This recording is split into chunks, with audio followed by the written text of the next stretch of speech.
Hello friends, welcome to MS क्लासोसाइट। तो आज हम डिस्कस करेंगे कुछ न्यूमेरिकल चार्ट्स के रिगार्डिंग। हमने चार्ट्स के टॉपिक को कंप्लीट कर लिया है 5 से 7 वीडियो के अंदर। तो यदि वो टॉपिक नहीं देखे हैं आपने तो प्लीज़ उन टॉपिक को पहले देखें, उसके बाद ये न्यूमेरिकल हम देखेंगे। तो आज हम डिस्कस करते हैं कि चार्ट से रिलेटेड 2 या 3 न्यूमेरिकल पढ़ेंगे हम। इसमें जो जो प्रॉब्लम आती रहेंगी हम उनको डिस्कस करते रहेंगे। यदि आपको फिर भी कोई प्रॉब्लम आती है तो नीचे डिस्क्रिप्शन बॉक्स में आप अपने क्यूरी को सबमिट कर सकते हैं। तो हम जैसे ही टाइम मिलेगा हम उसको सोल्व करके आपको एक वीडियो और बना के देंगे। तो आज हम डिस्कस करेंगे ये क्वेश्चन जो लिख रखा है, इसको देखो क्या लिख रखा है।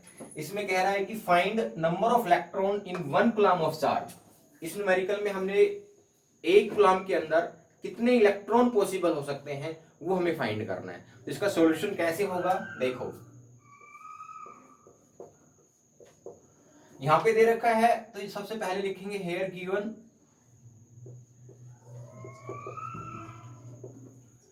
चार्ज। चार्ज कितना दे रखा है, Q is equal to 1 coulomb.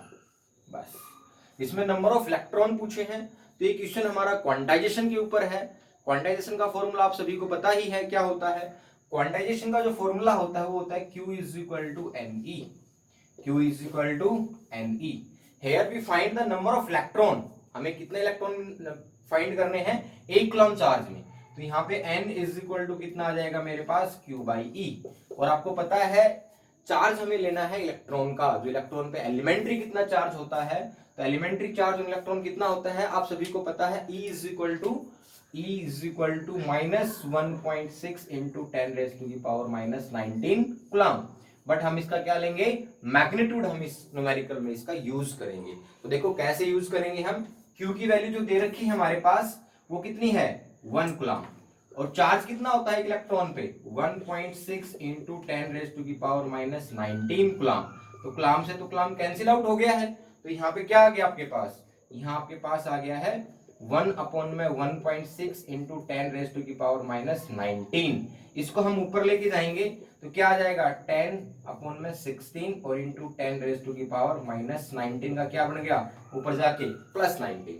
जब हम नीचे से पावर को ऊपर लेके जाते हैं तो किस में कन्वर्ट हो जाती है +19 के अंदर। तो यहां से हम एक पावर उधार ले लेते हैं तो ये आपके पास 100 हो गया और ये कितना आ गया 16 इंटू 10⁻⁻ कितना आ गया हमारे पास 18। कितना आ गया आपके पास 18। एंड इसका जो आंसर आ गया तो इसको डिवाइड करेंगे तो 6.25 इंटू 10⁻⁻ कितना आंसर आ गया 18। तो इतने नंबर ऑफ इलेक्ट्रॉन किसमें होंगे, यदि इतने इलेक्ट्रॉन हमारे पास 1 कूलम चार्ज में आएंगे। यदि आपके पास किसी भी क्वांटिटी में आप इतने नंबर ऑफ इलेक्ट्रॉन को ट्रांसफर कर देते हो तो उस क्वांटिटी में कितना चार्ज क्रिएट हो जाएगा 1 coulomb charge. So answer of this question is this, that is 6.25 into 10⁻18 coulomb. ठीक है, समझ में आ गया ये क्वेश्चन। अब नेक्स्ट देखते हैं। तो नेक्स्ट क्वेश्चन क्या रहेगा हमारा, देखो नेक्स्ट क्वेश्चन हम देखते हैं।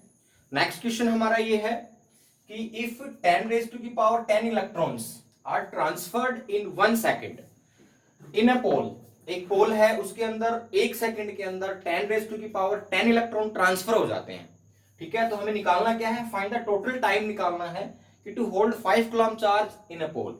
उस पोल के अंदर 5 कूलम चार्ज कितने टाइम के अंदर हो जाएगा वो हमें निकालना है। तो क्वेश्चन को समझना आपको ध्यान से कि क्या है कि टोटल जो चार्ज है उस पोल का कितना कूलम हो जाना चाहिए 5 कूलम। उसमें कितना टाइम लगेगा, कितने महीने लगेंगे, कितने साल लगेंगे, कितने सेकंड लगेंगे, वो हमें फाइंड करना है। तो देखो यहाँ पे इसका सॉल्यूशन क्या रहेगा। पहले तो हम क्या फाइंड करते हैं कि नंबर ऑफ इलेक्ट्रॉन कितने रिक्वायर्ड हैं हमें उस पोल में 5 कूलम चार्ज को करने के लिए। तो हमने पहले भी पढ़ा था, लास्ट क्वेश्चन में जो देखा था हमने क्या था कि टोटल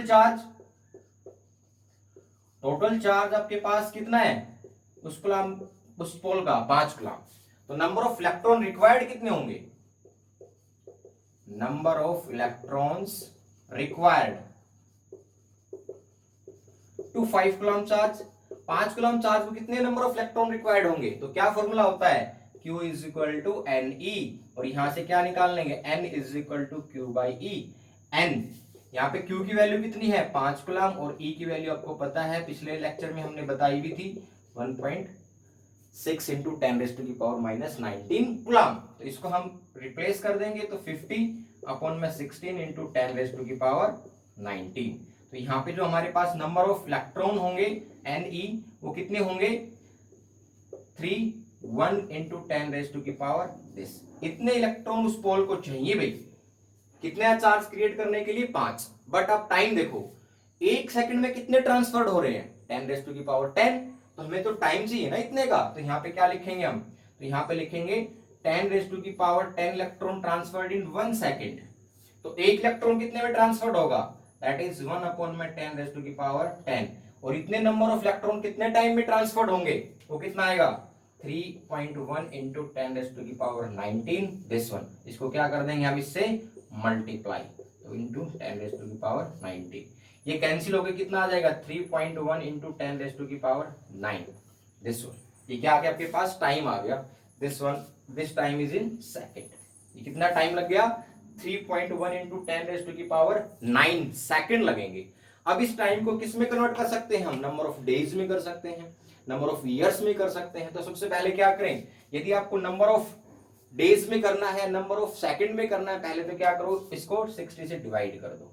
क्या बन गई, अब नंबर ऑफ मिनट्स बन गई है। फिर क्या कर दो आप इसको फिर से 60 से डिवाइड कर दो, क्या बन गए हैं नंबर ऑफ आवर बन गए हैं। इसको फिर से क्या कर दोगे आप 24 से डिवाइड कर दो, क्या बन गया आपके पास नंबर ऑफ डेज बन गए हैं। और आप इसको किससे कर दो 30 से कर दो, 365 से कर दो, नंबर ऑफ क्या बन गई है ईयर। तो ये जो आप इसको कैलकुलेट कर लोगे तो ये आपका आंसर जो आएगा वो किस में आ जाएगा ईयर्स। तो इतने ईयर्स लगेंगे एक पोल में 5 कूलम्ब चार्ज को लेके आने के लिए। ठीक है, समझ में आ गया क्वेश्चन।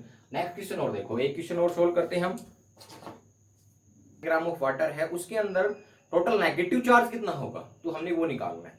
इस क्वेश्चन में देखो इंपॉर्टेंट क्वेश्चन है, इसका सॉल्यूशन क्या रहेगा। सबसे पहले देखो आपने को क्या पता होना चाहिए, what is the molecular mass of water, और उससे हम एटम्स निकाल सकते हैं कि 10 ग्राम ऑफ वाटर में कितने एटम्स प्रेजेंट हैं। तो सबसे पहले हम वो निकालेंगे। तो मोलिकुलर मास कितना होता है, इसका जो फॉर्मूला होता है वाटर का क्या होता है H2O। H2O का जो मोलिकुलर मास होता है 18 ग्राम होता है। ये कैसे आया पता होगा सभी को, आपको कैसे आया, देखो हाइड्रोजन की 2 यूनिट है और ऑक्सीजन की कितनी है 1, तो 16 इसका एटॉमिक मास हो गया, और हाइड्रोजन का कितना हो गया 2 यूनिट का 2, तो 16 + 2 कितना हो गया 18 ग्राम। इसका मतलब ये है कि 18 ग्राम आपके पास किसके बराबर होता है 1 मोल के बराबर होता है। किसके बराबर होता है 1 मोल के बराबर। और हमें पता है, हमने +1 में पढ़ा था कि 1 मोल के अंदर कितने एटम्स प्रेजेंट होते हैं। एवोगाड्रो ने हमें बताया था कि 1 मोल के अंदर, किसी भी यूनिट के 1 मोल के अंदर नंबर ऑफ एटम्स जो प्रेजेंट होते हैं 6.02 into 10 raised to the power 23, जिसको हम किससे रिप्रेजेंट करते हैं कैपिटल N से रिप्रेजेंट करते हैं। तो हम देखेंगे कि आपके पास 18 ग्राम में हो गया, हमें तो 10 ग्राम का निकालना है ना। तो 10 ग्राम में कितने एटम्स प्रेजेंट है, देखो 10 ग्राम में कितने प्रेजेंट है। तो यहाँ पर आपके पास कितने नंबर ऑफ मोल्स बन गए हैं, तो यहाँ पे आपके पास कितने आ गए 18 ग्राम में 1 मोल होता है, तो 1 ग्राम में कितना होगा 1/18, और 10 ग्राम में कितने मोल्स होंगे इंटू 10। तो हमारे पास नंबर ऑफ मोल्स कितने बन गए हैं, number of mole is equal to 10/18। आपको पता है 1 मोल में कितने एटम्स होते हैं इतने, तो नंबर ऑफ मोल कितने आपके पास ये, तो टोटल एटम कितने आ गए आपके पास, total atom is equal to आ गए हमारे पास 10/18 into 6.02 into 10 raised to the power 23। This is the number of atom. अब देखो इसमें एटम है तो आपके पास एटॉमिक नंबर क्या होता है हाइड्रोजन का 1, और इसका क्या होता है आपके पास ऑक्सीजन का 8, तो 2 यूनिट उसकी है तो 2 आपके पास हो गए। तो इसको किससे मल्टीप्लाई करेंगे, तो नंबर ऑफ इलेक्ट्रॉन कितने आ जाएंगे, नंबर ऑफ इलेक्ट्रॉन निकालने, क्योंकि नेगेटिव चार्ज जो होता है वो इलेक्ट्रॉन के कारण ही तो होगा ना। तो यहाँ पे हमें कितना निकालना, नंबर ऑफ इलेक्ट्रॉन। तो क्या करेंगे 10/18 into 6.02 into 10 raised to the power 23, और इंटू किससे मल्टीप्लाई कर देंगे हम 10, क्योंकि 10 एटम है। एक में आपके पास कितने हो गए, एटॉमिक नंबर कितना हो गया इसका, इस पूरे उसका 10, कितना हो गया है 10। देखो इसका तो 8 होता है और इसका क्या होता है 1 + 1 कितना हो गया 2, तो नंबर ऑफ एटॉमिक नंबर्स 10 हो गए, तो इससे मल्टीप्लाई कर देंगे तो नंबर ऑफ इलेक्ट्रॉन्स आ गए ना, क्योंकि नंबर ऑफ इलेक्ट्रॉन्स ऑलवेज भी equal to the number of atomic number के बराबर होते हैं। तो इतने क्या हो गया हमारे पास इलेक्ट्रॉन्स आ गए हैं, तो नंबर ऑफ इलेक्ट्रॉन्स पता लग गया आपको, इतने होते हैं।